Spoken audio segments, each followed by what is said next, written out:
Salut à tous et à toutes les amis, bienvenue sur l'atelier d'Adrien. Aujourd'hui, vous le voyez, on s'attaque au terrarium. On continue notre projet donc de terrarium pour notre serpent débellé. Et aujourd'hui, on va s'attaquer à tout l'aspect bois, c'est-à-dire je vais faire un coffrage donc qui va se permettre de faire le couvercle en bois, mais aussi ici tout un contour qui accueillera ensuite les deux vitres qu'il va falloir que j'aille faire découper au magasin parce que je n'ai pas de vitres de cette épaisseur là pour pouvoir les faire de mon côté. Donc voilà, ça va être juste de la menuiserie. Pour le couvercle, je vais utiliser une plaque d'OSB. Pour les contours, ça va dépendre. Soit j'utilise aussi de l'USB si j'ai des chutes, donc je pourrais faire le contour en USB. Soit je vais utiliser un autre bois que je vais utiliser pour faire ce contour-là. Ça va vraiment dépendre des chutes d'OSB pour le coup, parce que si derrière tout est en OSB, c'est quand même plus sympa. Et à ce couvercle, on a aussi un peu d'électronique à ajouter, les lampes, etc. Je ne sais pas si ça sera fait dans cette vidéo ou dans la prochaine vidéo. Peut-être dans la prochaine, on fera vraiment une vidéo autour de la technique. En tout cas, c'est parti au boulot pour découper l'OSB à mesure et pouvoir faire notre couvercle. Et je tiens à préciser, je ne vais pas faire juste une planche que je vais poser dessus, je vais le faire plus haut. Donc il va falloir faire des contours à cette planche. Donc le couvercle va être bien plus haut. Pourquoi? Tout simplement pour cacher derrière les lampes, etc. On ne les verra pas depuis normalement l'extérieur du terrarium, ou alors très peu. Et ça permet aussi de monter un peu les lampes par rapport ici au rebord où le serpent peut être. Et donc pour être sûr qu'il ne puisse pas se brûler. Alors c'est parti pour la découpe du bois.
Alors, bon, je ne vous ai pas tout filmé, je me suis fait un petit peu chier pour le faire, je vous avoue. Il y a des moyens beaucoup plus simples à faire. Mais moi, j'avais envie de cacher vraiment la vitre sur les côtés, donc je vais vous montrer ça. Donc, ce que j'ai fait, c'est que j'ai fait une rainure à la défonceuse sur le bout de bois. Donc, comme ça, il rentre bien. Tout s'aligne parfaitement avec celui du bas qui est mis dans la vitre. Et du coup, hop, ici, voilà, un petit rebord en plus, pour vraiment cacher la vitre sur le côté. Et c'est pareil de l'autre côté. Et en plus de ça, vous voyez, j'ai dû faire un petit décroché en bas pour prendre en compte l'épaisseur de la vitre de façade. Donc voilà, c'est juste histoire que tout soit aligné. Il va me rester des trucs tout bêtes, hein, mais poncés, vous voyez, pour retirer un petit peu les petits éclats de bois. Et tout assembler ensemble. Mais aussi, avant ça, je vais faire les rainures à l'intérieur ici, ici et sur les côtés pour pouvoir accueillir en fait les vitres qui vont glisser à l'intérieur. Donc les rainures, je fais ça sûrement à la scie sur table. Je vais la faire dépasser légèrement et je vais faire mes deux rainures pour mes vitres. Mais je ne vais pas les faire tout de suite parce que je vais d'abord acheter les vitres. Je veux les faire les rainures en fonction de l'épaisseur de mes vitres. Je ne veux pas faire trop gros ou trop petit et commencer à assembler tout ça.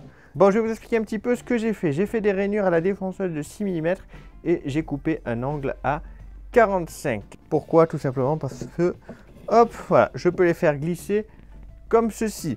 Pour la vitre du fond qui est plus épaisse, j'ai dû faire une rainure de 8, donc aussi toujours à la défonceuse.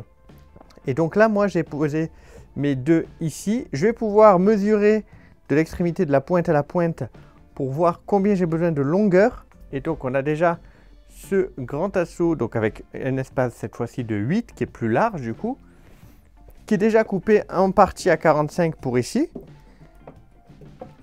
Hop, j'ai juste à mesurer la longueur, je le coupe autrement à 45 et j'aurai la barre du fond. Pour cette barre-là, elle va être un peu plus petite parce qu'en fait là elles font à peu près 7 cm de haut. Et en fait, sauf que je prends en compte la profondeur ici où elle s'enfonce. Ici, on a une barre qui va arriver à fleur normalement de la vitre. Donc la barre, la planche qui va être au-dessus de celle-là sera un peu plus petite. C'est pour ça que je ne l'ai pas encore découpée. Parce que en fait, je vais tout mesurer avant de la découper. Et il va falloir que je taille encore un peu, du coup, le cadre qu'on a fait pour pouvoir y implémenter le couvercle. Je ne sais pas si c'est le couvercle que je taille ou le bac, mais je pense que ça va être plutôt le cadre. Je ne sais pas si c'est très clair pour l'instant. Je vous avoue que c'est peut-être pas la meilleure façon de le faire, la façon la plus optimisée. Moi, j'ai fait à ma façon avec mes outils. J'essaye de le faire, on va dire, sans trop me prendre la tête pour le coup. Et là, normalement... Hop là. Donc là, ça a un peu du mal parce que j'ai ma mousse qui monte jusqu'en haut. Et il me suffit de la gratter un peu sur l'épaisseur de mon bois. Ok, nickel. Ok, alors, ce qu'on va faire là, c'est que j'ai coupé donc mon 4e bois qui va aller se placer ici. Et là, ce que l'on va faire, du coup, ça va être coller, pointé pour fixer en fait déjà le cadre du couvercle ensemble. Et après, le dessus, ça va être juste la plaque à dimension qui va être posée comme ça dessus. Hein. Je ne vais pas faire une coupe ou quoi particulière pour ça. J'ai pas envie de me prendre la tête pour le coup.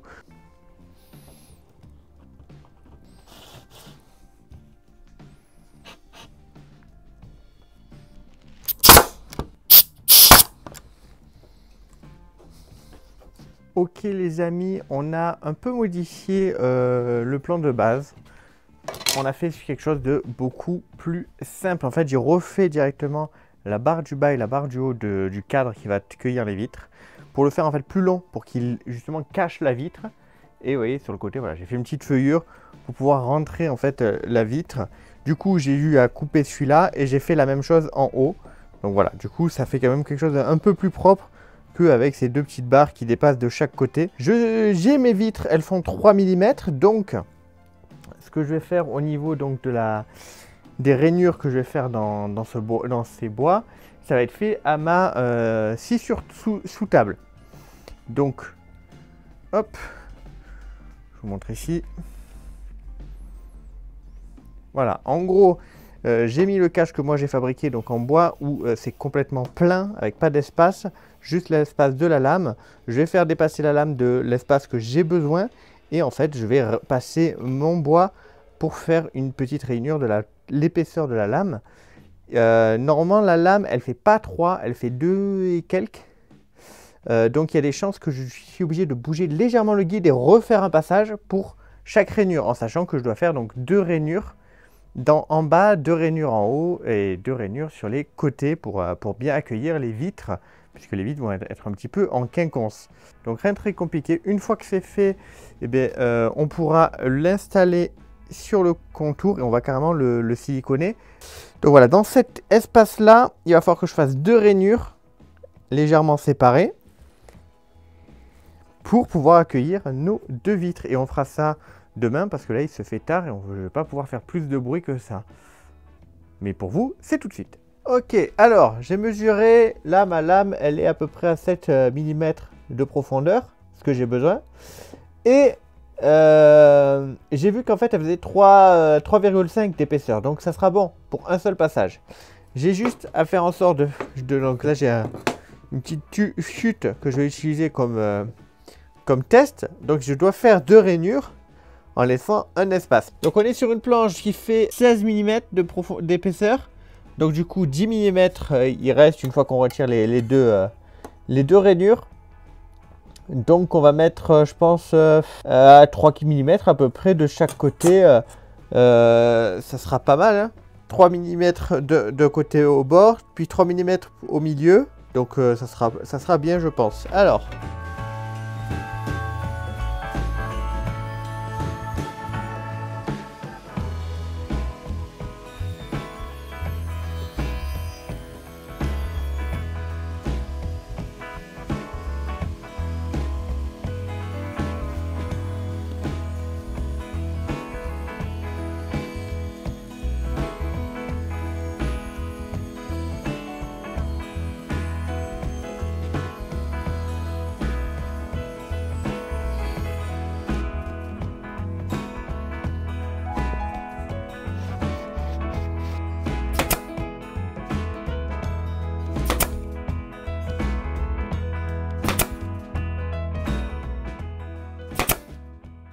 Ah, mais là, les rainures, elles sont pas bonnes.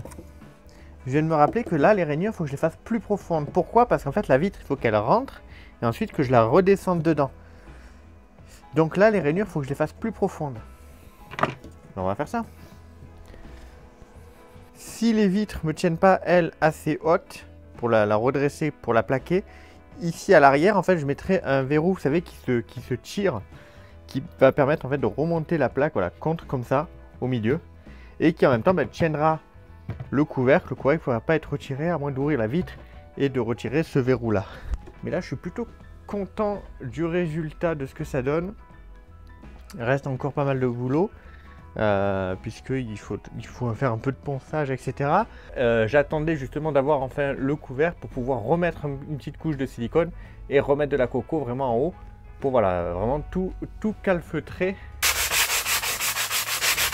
Donc, maintenant que tout ça c'est bon et vérifié, on va le coller. J'aurais pu utiliser du silicone universel simple, voilà. Mais j'ai du mastic silicone de construction translucide. Donc voilà, ça c'était un gars qui m'avait laissé ça quand il avait installé mes vitres. Du coup, on va installer ça avec ce silicone. Et là, ça ne bougera pas d'un poil. Donc je vais en mettre directement dans la rigole. Et j'enfonce. Voilà, rien de compliqué pour le coup. Donc silicone, il est mis. Donc là j'ai mis le silicone dans la fente, je les ai mis aussi sur les deux embouts.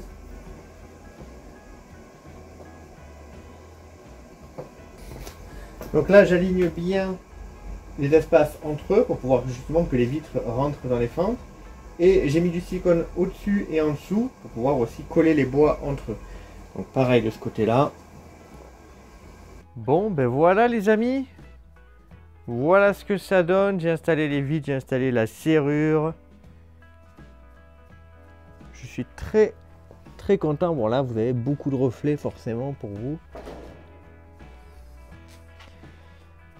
Mais je suis très content du résultat. Donc bon, comme j'ai fait des vitres à la découpe, c'est pas des vitres de Terra.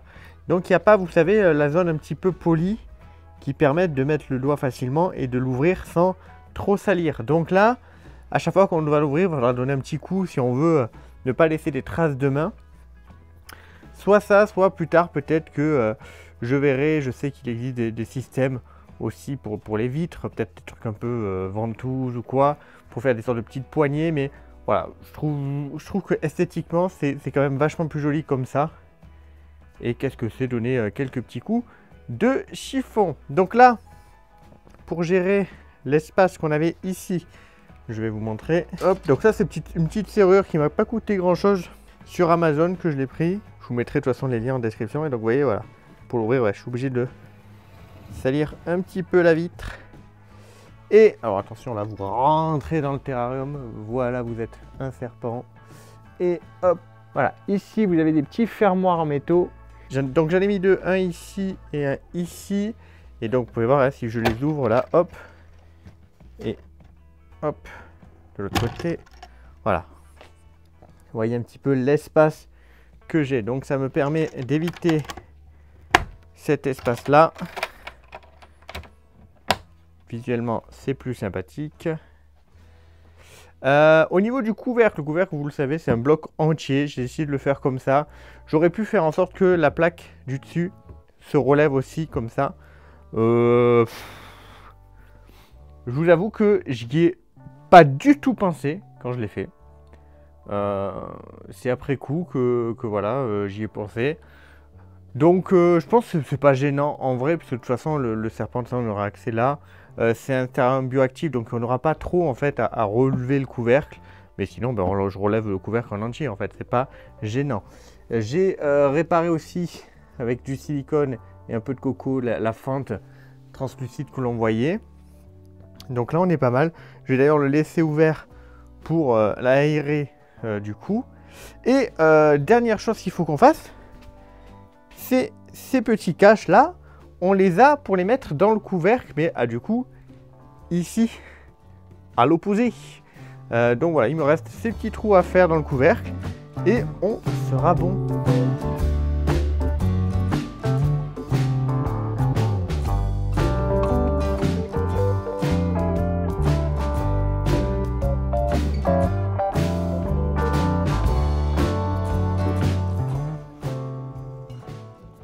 Bon les amis, je pense qu'on a terminé cette partie-là du terrarium. Donc on a bien fait le couvercle, on a installé les vitres, le verrou, les aérations. Là je suis content de mon travail, du résultat que ça donne. Dans la prochaine vidéo, on va s'occuper un peu de toute la technique, installer le thermostat, les lumières, la lampe chauffante, le tapis chauffant. Je vais vous montrer comment je compte le protéger. Je rappelle que ça va être un terrarium bioactif, donc avec de la vie en plus du serpent, des plantes, des cloportes, des colamboles. Donc voilà, il va falloir que je protège mon tapis chauffant parce que je ne peux pas juste le mettre sous le terrarium parce qu'il va avoir quand même une bonne couche de substrat. Mais nous verrons ça dans la prochaine vidéo. Je vous remercie de l'avoir regardé jusqu'au bout. N'hésitez pas à me dire ce que vous en pensez dans les commentaires, à partager votre expérience ou vos avis. Et on se dit à très vite pour du nouveau contenu. Bye bye tout le monde.